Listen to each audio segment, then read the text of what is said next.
United States Air Force did recover alien bodies, they didn't tell me about it either, and I want to know. Is it possible for the military to keep secrets about UFOs from the president? There's always things like that going on. Flying saucers, and they've had other things, you know. What does the commander-in-chief really know about extraterrestrials? We were facing an alien threat from outside this world. How many times has the United States defended itself from UFOs? Since World War II, every chief executive has tackled the national security threat posed by unidentified flying objects. Discover the evidence behind these presidential predicaments as we open the UFO files on UFOs and the White House.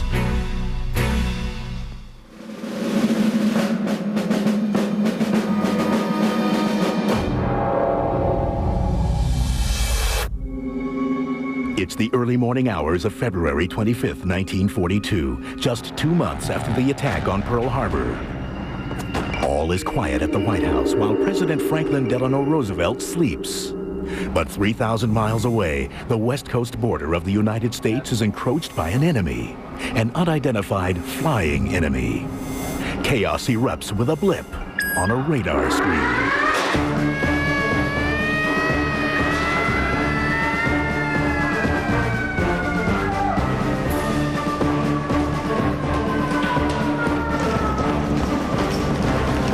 A sequence of events may have involved the alarm or the report coming through to the radio operator notifying the duty sergeant. Alert, alert, this is not a drill, this is not a drill, alert, alert. And the duty sergeant sounding the alarm or ordering the alarm sounded.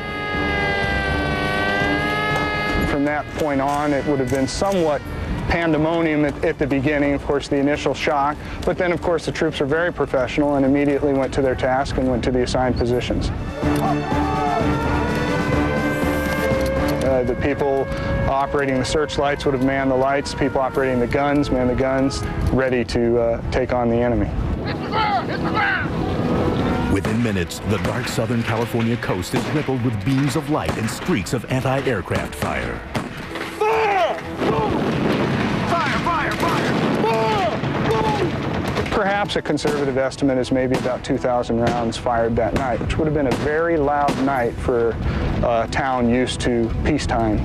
But as defenses come to play, confusion reigns, but no one seems to know exactly where the enemy is. Well, that's the big mystery, and it's still a mystery today. You talk to many veterans, and they will swear to you that they saw aircraft that night. You will talk to many officers who will tell you there was nothing in the air that night. You will talk to civilians who saw aircraft that night. So it's really somewhat of a mystery still. The Army officially concluded that there probably were airplanes up there, but there's no information as to whether they were U.S. or Japanese or whose they were. By definition, I think a UFO. Now, if you want me to say it's little green men, I'm not prepared to commit to that, but yes, it was an unidentified flying object, I think is fair to say. For nearly an hour, the ballistic barrage peppers the skies. But as day breaks, it becomes apparent that the only damage caused by the soldiers is to the city of Los Angeles. Everything that goes up must come down, and of course the surrounding areas were littered with shrapnel fragments. So flak was raining down, and in some cases live shells actually came down and detonated. Of course, the media responded, as media does much of the time, with, you know, let's sell some newspapers. So perhaps the stories were exaggerated, perhaps not. In fact, one of the stories was going around about the LA thing was that the Japanese had submarines and that they were launching planes off of submarines, which makes absolutely no sense whatsoever. If you take eyewitness reports, they said it was hovering, not just going slow, it was hovering. They have the one photograph where this thing has all the lights focused on it and basically doesn't look like any type of plane that was available at that time. Accounts of citywide wreckage are explained to President Roosevelt in Washington. The task falls to General George C. Marshall, the War Department's Chief of Staff. Well, Marshall's letter is probably one of the most curious documents to ever be issued about the event. It says as many as 15 airplanes may have been there, varying at speeds from very slow to immediately increasing to 200 miles per hour, ranging from altitude from 9,000 to 18,000 feet. And again, no bombs were dropped, no casualties inflicted, no Allied or U.S. Navy or Army airplanes in the air that night. It just doesn't seem to make sense. If the Japanese had come all this way, we would have thought that there would have at least been some bombing, and certainly if there was more than one aircraft. Nobody can say for sure how FDR first reacted to word that his military responded to what some claim to have been an unidentified flying object. The only thing that came back from the president was a memo from him to Stimson, who was the Secretary of War. The president sent a curt message to Harry Stimson, demanding to know who was responsible for the air alarm systems in the United States, and if anyone other than authorized officials could have triggered them. How Stimson replied to FDR and how he explained the unidentified enemy remains a mystery. No records of his response were found in the National Archives or FDR's presidential library. At that time, I don't think they saw it as an extraterrestrial phenomenon.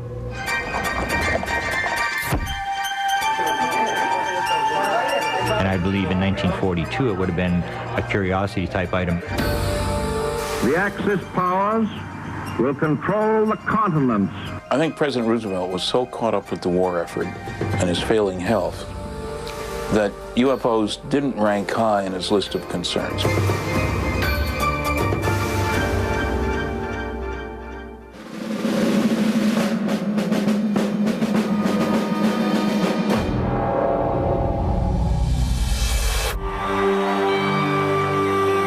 July 1947. New threats of war and a new enemy, the Soviet Union. That false philosophy is communism. Has Americans looking to the sky. Some say they see UFOs. President Harry S. Truman is informed of a possible incident in New Mexico.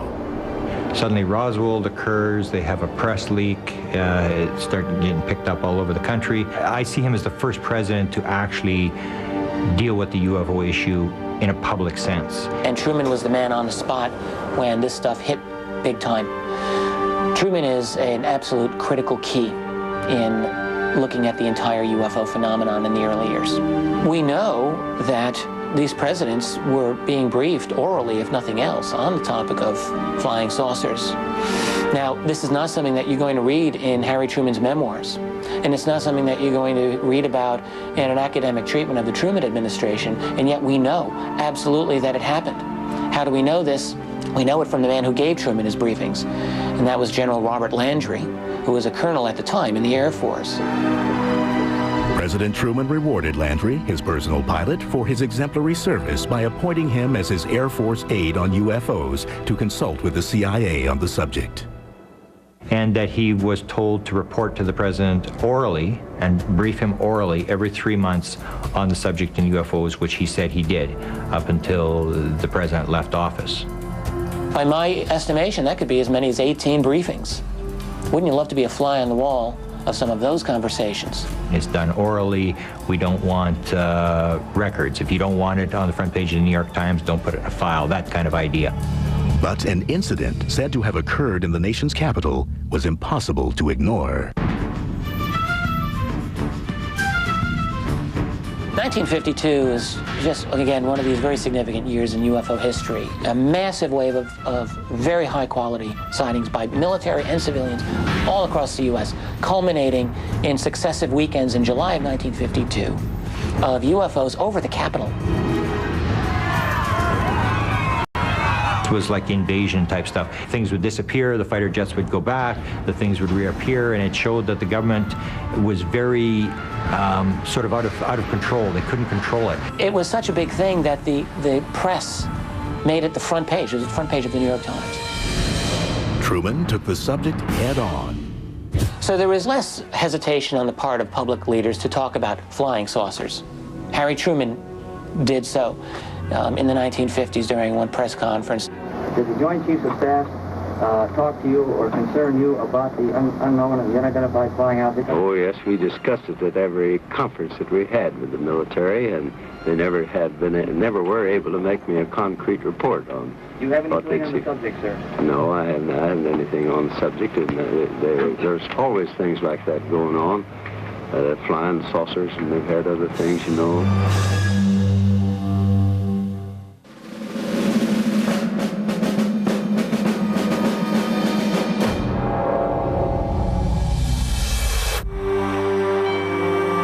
We shall never try to placate an aggressor by the false and wicked bargain of trading honor for security.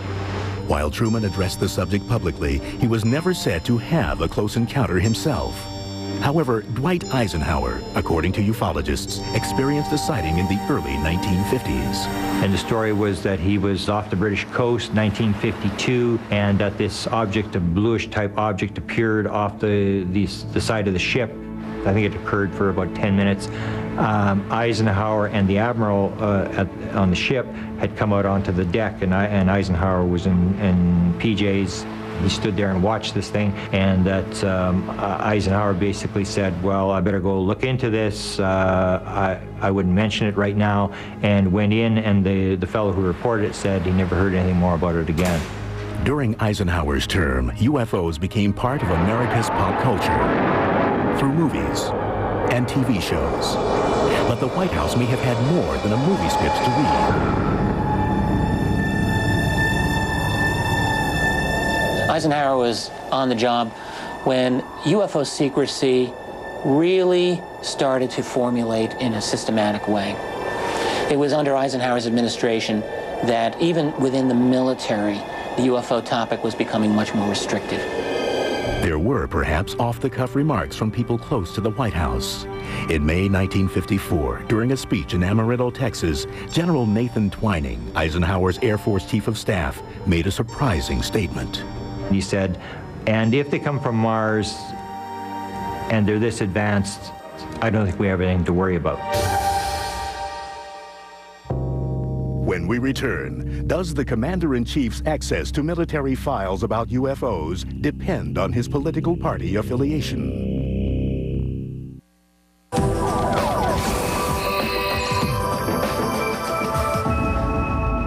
And let every other power know that this hemisphere intends to remain the master of its own house.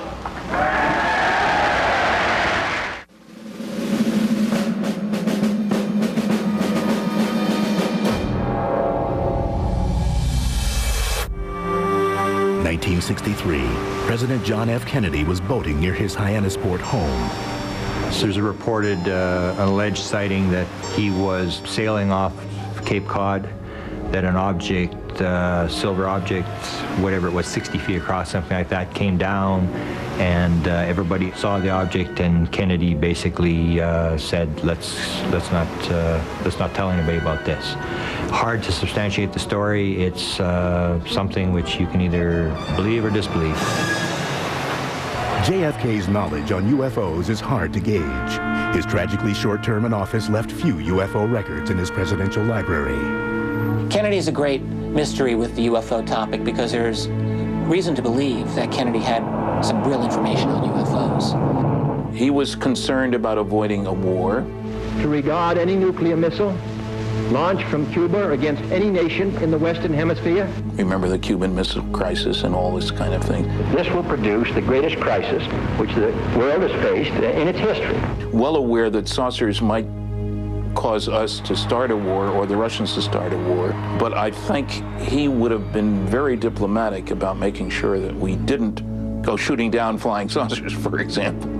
Records show that Robert F. Kennedy, JFK's brother and the Attorney General, did share letters from UFO researchers with Congressman Gerald Ford and Air Force officials. Robert Kennedy was very interested in UFOs. There's a number of letters that have surfaced where he dealt with UFOs. So it's very rare to get somebody in that high in office to actually deal with the subject in writing. Many UFO researchers believe that political differences may affect access to certain information, and that some U.S. presidents have not been fully briefed about UFOs by the intelligence community. The same researchers suggest JFK may have been the first president to be kept from the whole truth. He was interested in beating the Russians to the moon, but he wasn't interested in space. It was more of a competition type thing. It was a political thing. Johnson, on the other hand, was extremely interested in space. 3 years ago,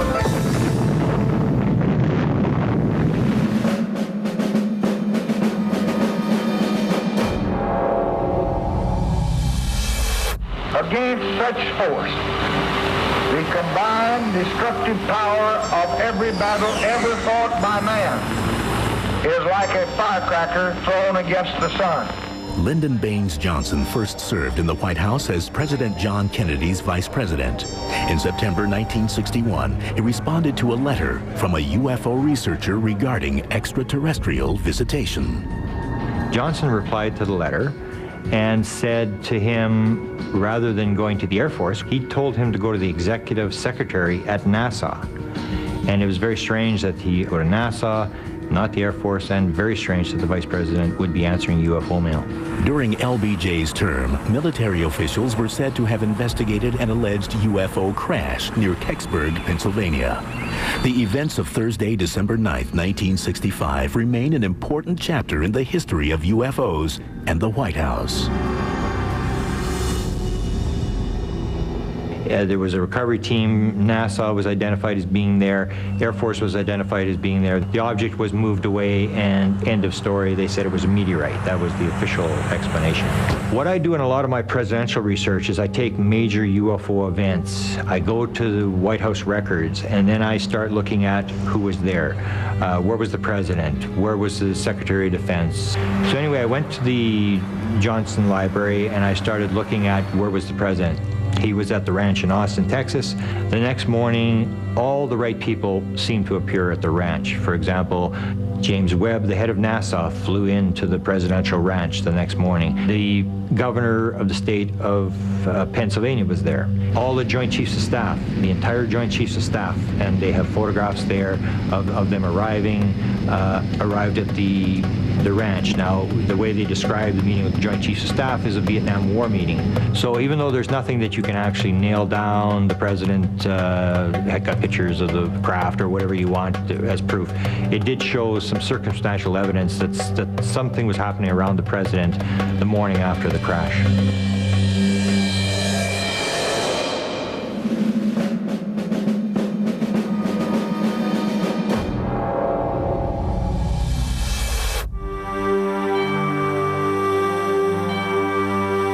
President Richard Milhous Nixon's interest in UFOs is harder to calculate. I've talked to people who claim they talked to Nixon about UFOs. He was very interested. There was a rumored story that he had a huge UFO book collection, which I was never able to substantiate. Many UFO researchers believe Nixon received specific briefings, information he may have wanted to take public. There's some very good indications that he planned to reveal data, that UFOs Past, Present, and Future, a book by Robert Emenegger, a television program that was done with that title. I talked to Emenegger, and he got asked by the Republican Party to produce that show using only government people, because the idea was they were going to release data.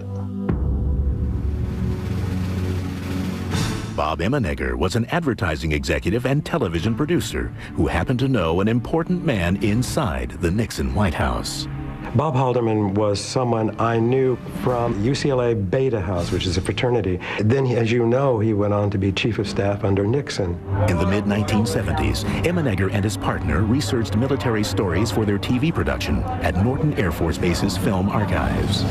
Paul Shartle is the one who took us in there and said, "What would you think if we told you we had a landing at Holloman Air Force Base of an alien craft, and it was filmed by our TDY, our temporary duty guys, and the film was sent here to Norton, where all films usually are sent, And I thought, this sounds outrageous, that, UFOs and all. He said, well, look, if you're interested, check with the Pentagon, but bury those under those other projects because it's a red flag to get into the subject of UFOs. George Weinbrenner was the commander of foreign technology. He has a private bunker down at Wright-Patterson. I went down the long hall, I could see all the little cameras, surveillance cameras, walked right up to his desk and said, I want to ask you, what about the landing of an alien craft at Holloman Air Force Base? And I sort of expected him to say, what?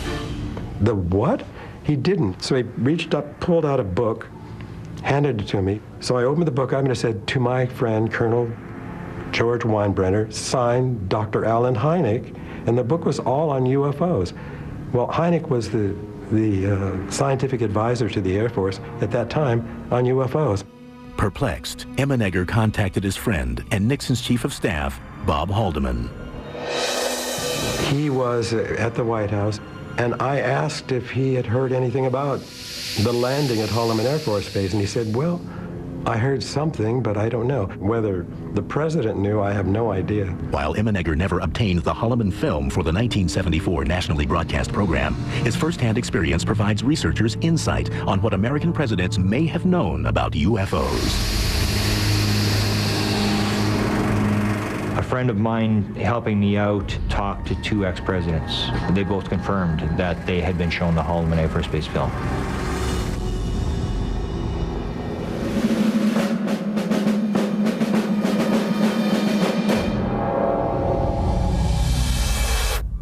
Congress should investigate the rash of reported sightings of unidentified flying objects in southern Michigan and other parts of the country.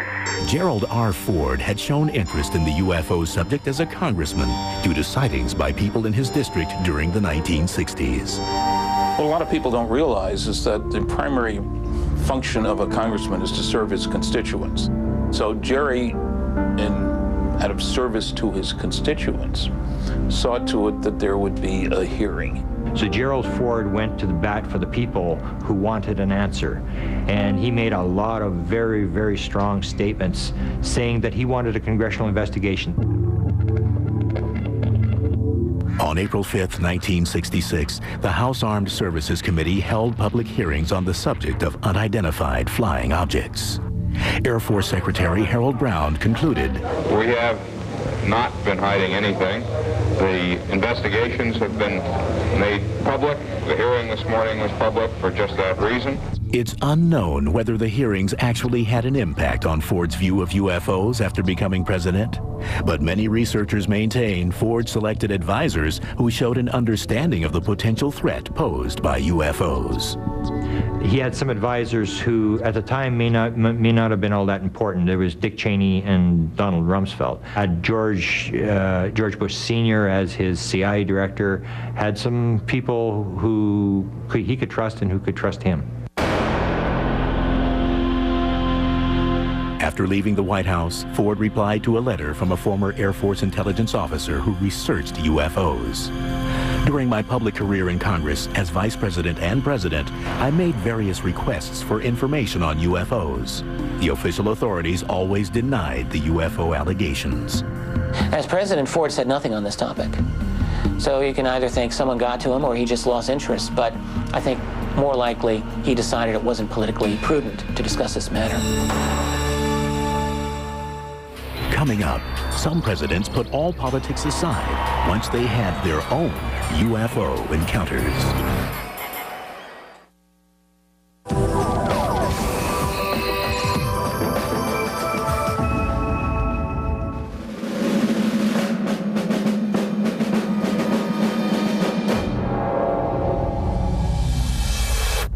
While there are some documents connecting UFOs in the White House and a few reports that presidents may have seen them, there's only one public admission. President Jimmy Carter was the first commander-in-chief to admit to seeing a UFO.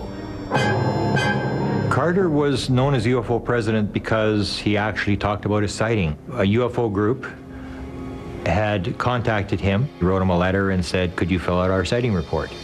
Jimmy Carter filled out the sighting report, and the rest is history. Well, Carter himself said the incident happened in October of 1969 when he was down in Leary, Georgia, speaking at a Lions Club. He spoke very strongly about it. And one thing I think it also is very impressive to the public is the fact that Carter was a state legislator here in Georgia when he saw the sighting, and he went on record about it and spoke of it quite publicly.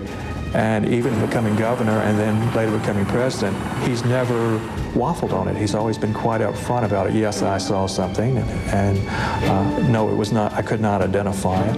I don't make fun of people who say they've seen unidentified objects in the sky. He'll always say that he can associate with people who have had the experience, that he would never laugh at anybody who's had a UFO sighting because he's experienced it himself. Carter's UFO report gives a vivid account of what he saw that night. I never have tried to identify what I saw. It was a light in the western sky that was very unique. I never seen it before. So there were about 20 of us who saw it. Carter said the object he saw was had firm edges. It was circular. It seemed self-luminous. It was about 1,000 yards away, and it retreated, and then it came forward, and then it left. Basically, when you talk about UFOs, people look at you strangely, and for that reason, I think a lot of people would not be willing to be like Carter and go on the line and actually fill out a report. And he's never disavowed the content of his report, which tells me that Jimmy Carter, just as honest as a man as you'll ever find in or out of government, has left that bit of legacy to be savored by future UFO researchers who can point to it as a milestone in the fact that the government does know more than it has been telling about the subject. And this was enough inspiration for Jimmy to try to funnel out some of that knowledge. While running for the presidency, Carter made campaign promises that he would release all he could about UFOs once he took office. Well, no, but I would, make the information that we have about those sightings available to the public at this time. And how did they try to hold Jimmy Carter to his promise? They wrote letters to him as soon as he got in office saying, Jimmy, you're now where you can fulfill your promise, please do so. As many as 9,000 UFO-related letters from citizens reached the White House during Carter's term. Naturally, he didn't answer it all himself, hardly any of it, but there were many people, some of them were interested in the follow-up to that 1976 promise, and others were just interested in telling their own little experience where they might have seen something that they wanted to go on record. But some researchers suggest other reasons why Carter may not have been able to deliver on his campaign promise. The CIA comes in and briefs the president on the most important intelligence stuff. And the person who briefed Jimmy Carter on the intelligence matters was George Bush Sr., the CIA director. Jimmy Carter asked for the UFO file. The story was that George Bush said, you don't have a need to know. This works on a need to know, and curiosity on the part of the president isn't sufficient need to know. To those who claim that George Bush was briefing Carter on UFOs, I think the burden of the proof would be on them. I mean, there were other much more likely subjects for them to be talking about. Regardless, President Carter did release UFO-related documents during his administration. The UFO community considers it the golden years. Half of all the UFO documents, there's thousands of UFO documents that have been released under the Freedom of Information Act request over the last 30 or 40 years. Over half of them were released under 4 years of Jimmy Carter. These newly declassified documents were sourced from numerous agencies. They contain information about many UFO sightings and the military responses. Access to the declassified material continues to bolster UFO research.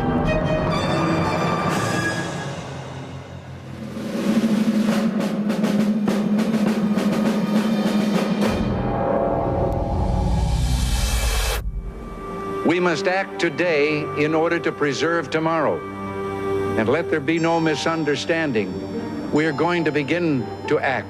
There are reports that Ronald Reagan had 2 UFO experiences prior to serving as president. The story of his first sighting reached the public through the memoirs of actress Lucille Ball. She recalled that Reagan and wife Nancy arrived late to a Hollywood party. And she stated that when Mr. Reagan and Nancy arrived at the party, they were all excited. They told everybody about this sighting, that this thing they had seen it coming down the coast. They had watched this whole thing. Ronald Reagan was very interested in the topic of UFOs, privately, very much so. And indeed, has been said to have seen one while flying on an aircraft as governor of California. Apparently a very interesting sighting.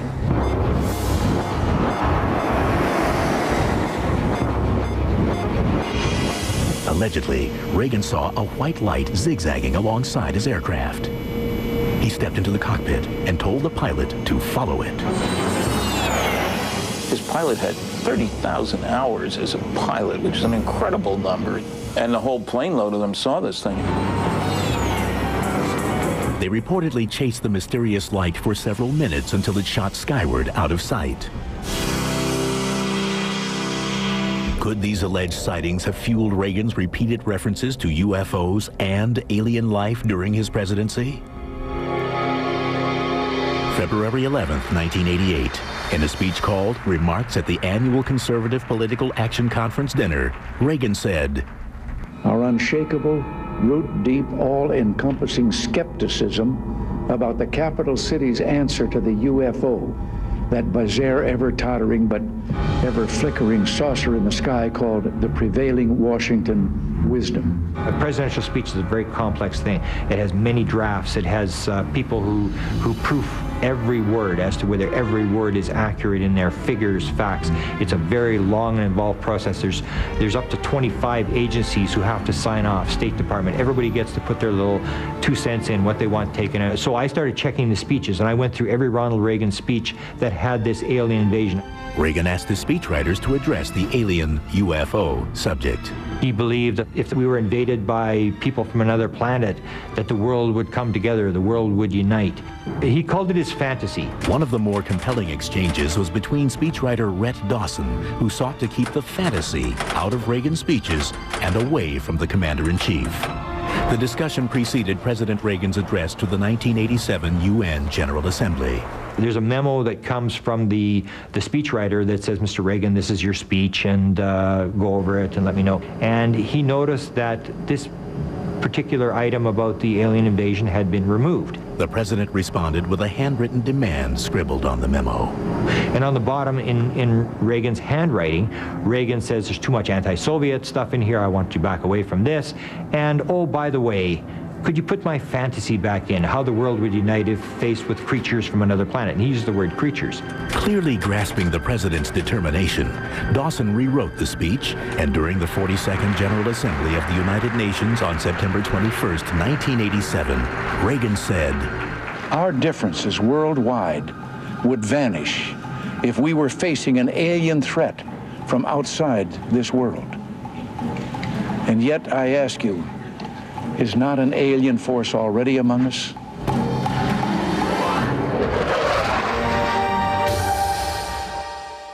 When we return, are some presidents in the know about UFO files while others are not?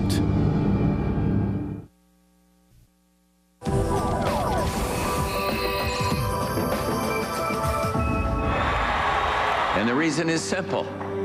You're more apt to see a UFO than you are his plan.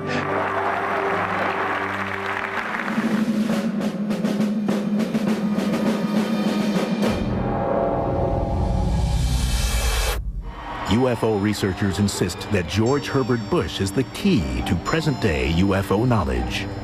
George Bush Sr., I think, is one of the key presidents when it comes to ufology.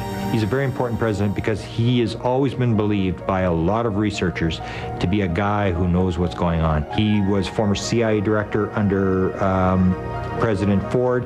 He was vice president under Ronald Reagan for 8 years, would have gotten briefings on many issues, including UFOs. He was trusted by the military. He was trusted mostly by the intelligence community. In fact, now they've actually named a building at the CIA headquarters after George Bush. Herbert Walker Bush, when he was in his earlier days, had served as chief of the CIA. Now, some people think in that capacity he was bound to have known about what was going on ufologically at the agency. If he did, it still probably won't ever be disclosed until after he's long gone, just like the other president. People did write to the agency, by the way, probably when he was serving there. They would send Freedom of Information requests to the agency for any UFO material in its possession, say 900 pages worth and counting. They claim they no longer look into the subject, but how many Americans today are going to accept out of hand such a claim as that? However, little evidence can actually link President Bush to UFOs. For example, when I wrote the Bush Library, I asked them about UFO documents. They said they only had one UFO document. And there are no public documents linking George Bush Sr. to UFOs, but I think there's very little doubt in any researcher's mind that this man knew a lot about the topic. The answer may lie beneath some of the most heavily blacked out government documents, recently declassified from a number of military agencies. To many UFO researchers, George H. Bush and members of his staff, including Dick Cheney and Donald Rumsfeld, was the power team who kept the UFO files closely guarded within military and intelligence circles. George Bush is a man who, by all accounts, knows a lot of what's going on in, let's call it, the secret world.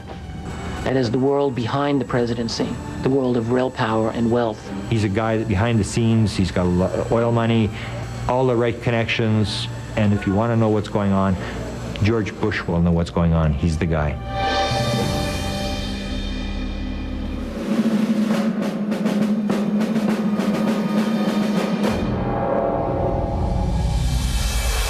As far as I know, an alien spacecraft did not crash in Roswell, New Mexico in 1947.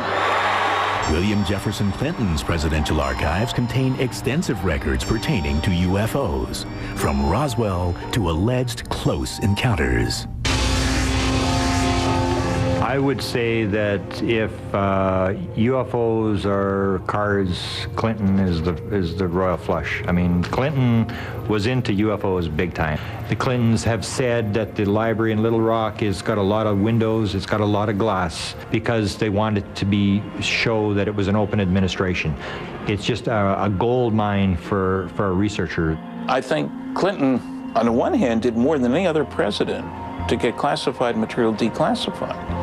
And he did more to open up government disclosure than any other president, as far as I know. Bill Clinton is another president who had a publicly stated interest in the topic of UFOs and wasn't afraid to say so from time to time publicly. He would talk about Social Security. I mean, I saw a survey the other day that said that a lot of people in their 20s thought it was more likely that they would see a UFO than that they would ever draw Social Security. So, of course, every time they're trying to push Social Security, the president, they go to this little funny thing that they stick in the speech. And Clinton used it 8 times. Yet many researchers believe the Clinton White House was sympathetic about the need to disclose secret UFO files. Perhaps President Clinton's most impressive comment regarding UFOs was delivered during a speech on November 30th, 1995. When a presidential speech is written, it is not just something the guy makes up. This is something that'll take days, weeks, months to put together. It will be vetted by everybody. Something that's in a presidential speech is there for a reason. So Bill Clinton is making up a peace speech in front of 80,000 people in Belfast, Northern Ireland. He stands up, and in this speech, he's talking about kids, and he reads a letter from Ryan. And he said, Ryan, if you're out in the audience today, here's the answer to your question. If the United States Air Force did recover alien bodies, they didn't tell me about it either, and I want to know. I want to know. I want to know. This is the part that the press all over America played. The second part of the statement is what I believe is a challenge, a shot across the bow to the military. He said, but if they did recover alien bodies, they didn't tell me about it either, and I want to know. And when you look at the first Roswell report that was put out by the Air Force in 1994, 1995, it doesn't talk about the bodies. When we return, all the president's men go on high alert when a UFO approaches the White House.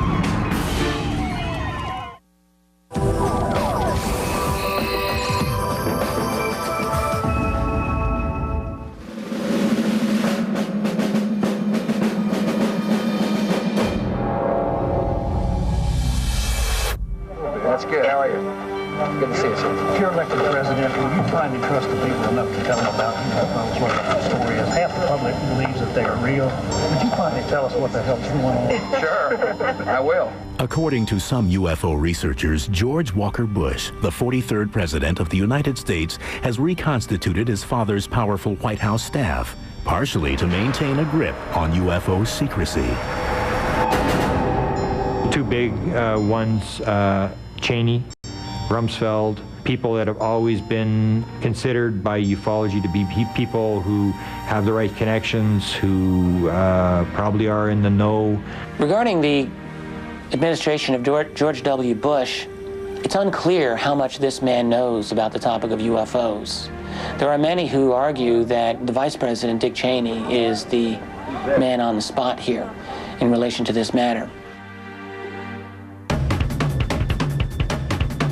On April 11, 2001, presidential UFO researcher Grant Cameron was able to query Vice President Dick Cheney on UFO disclosure.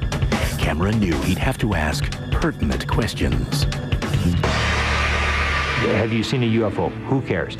What do you think about UFOs? Who cares? The important question is, have you been briefed? Did someone walk in your office one day, get you to sign a piece of paper acknowledging that you've been briefed on the subject? And if we can show that the president has been briefed on the subject of UFOs, it would show that not only does it exist, but it's an important subject. I did manage to get the question asked to Dick Cheney. He was on a radio talk show in Washington, D.C. on the Diana Rehm show. And I was the first caller up. I called in and I said to him, and my question was, Mr. Cheney. Since the statement made by George Bush last July, there's been a vicious rumor circulating in the UFO community that you've been read into the UFO program. So my question to you is, in any of your government jobs, have you ever been briefed on the subject of UFOs? And if you have, when was it and what were you told? Well, if I had been briefed on that, I'm sure it was probably classified and I couldn't talk about it. And it stunned me. It was significant because, first of all, he basically stated it would probably be classified and stated I wouldn't be talking about it, which means they're going to continue to keep it secret. And he basically acknowledged that, yes, he's in the loop, and yes, there is something to this. It's secret, and it's important. The issue of government disclosure on UFOs as they relate to national security issues has long been debated. The chief executive either knows or should know what the inner sanctum of official UFO research is all about. The question is, why can't we get more information from the White House? And I don't know the answer to that. The politics of disclosure about UFO reality is, I can think, only would be a nightmare for any president of the United States. It's like being a little bit pregnant. You can't do a little bit of disclosure. It won't sell. There's always some idea that some office somewhere is accumulating all this data and all that. But again, you would have to know who's doing it. This gives a lot of ground to conspiracy theorists. I think presidents all recognize that presidents come and go. They're short-lived when it comes to the Washington establishment. Intelligence agencies go on forever. So I think keeping the status quo about UFOs is the easiest way for all of them to behave. It really is a situation where the people, ordinary people, have got to recognize that it's in their interest to have disclosure on UFOs, really for their survival of the system of government that we all grew up believing we had. A government of the people, by the people, for the people. And disclosure is a critical way in attaining that, because it is the opening up of a huge part of our history that has been denied to us for 60 years. That's a big deal. And how much has really changed in the days since FDR was president? With the advances in technology and security, unidentified flying objects are still seen as a credible threat to the White House and the president. Well, Leon, a report came in late this morning that an unidentified aircraft had entered a restricted area. Folks at the White House took it very seriously. Come on, go, let's go. April 27th, 2005. Radar spotted an unidentified flying object over the White House. The alert that an unidentified aircraft had violated a no-fly zone caused a whirlwind of activity at the White House. As the Secret Service jumped into action, sharpshooters took their position and agents rushed to clear the area. President Bush and Vice President Cheney were hurried into underground bunkers. Security forces responded to a perceived threat with pandemonium, strikingly similar to the confusion of the troops who defended against an unidentified flying object in 1942. Well, what sparked all of this? According to the Department of Homeland Security, it was just a blip on the radar screen, no aircraft. Buried deep within ancient texts remain codes yet to be broken. Clouded in mystery, these cryptic messages continue to raise the question: are the visions of our past predicting the future? Decoding the Past, the new series next on the History Channel.